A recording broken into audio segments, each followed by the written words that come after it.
పశ్చిమ గోదావరి జిల్లా ఆచంట నియోజకవర్గంలో ఇసుక మాఫియా రెచ్చిపోతోంది. కోడేరులో ఇసుక తరలింపుకు ర్యాంపు వేశారు. ఈ నేపథ్యంలో ఇసుక అక్రమ రవాణాను వైఎస్ఆర్సీపీ శ్రేణులు అడ్డుకున్నాయి. వైఎస్ఆర్సీపీ కార్యకర్తలు వస్తున్నారన్న సమాచారంతో జేసీబీలతో ఇసుక అక్రమార్కులు పరారయ్యారు. ఇసుక అక్రమ రవాణాపై ఎంఆర్ఓకు ఫిర్యాదు చేశారు వైఎస్ఆర్సీపీ కార్యకర్తలు. అక్రమ ఇసుక రవాణాను అడ్డుకుంటామని తెలిపారు. గ్రీన్ ట్రిబ్యునల్ ఆదేశాలను పట్టించుకోవటం లేదని ఆగ్రహం వ్యక్తం చేశారు.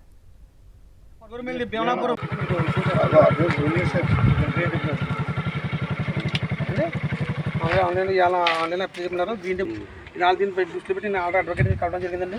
అంటే గతంలో ఏం జరిగిందో మాకు తెలియదండి. సిద్ధాంతము, నడుపూడి, కోడేరు, ఇంకోటి కొరగూరుమెల్లి, భీమనాపురం, ముచ్చాపురం 5 ర్యాంపులు దోషిన ఎవడం మాట్లాడలేదు. మేమేం మాట్లాడలేదు, స్పందించలేదు, మాట్లాడలేదు. అలాగే మళ్ళీ పెద్ద మీద మా సర్పంచ్ మీద ఎంక్వైరీ, అక్రమ కేసులు, నాయకుల మీద కేసులు. మేము దేనికైనా డూవాడాయి నానా బెయిలబుల్ కేసు ఏ కడతాడు ఎమ్మెల్యే గారు ఏం చేసినా మేము రెడీ సిద్ధంగా ఉన్నాం. కానీ రూల్ ప్రకారం రూల్ ఎవరికైనా న్యాయం కాబట్టి ఆ ప్రక్రియను కూడా పైకెక్కించి ఏర్పాటు చేయండి. నేను విజయనగరం దృష్టిలో కూడా పెట్టడం జరిగింది.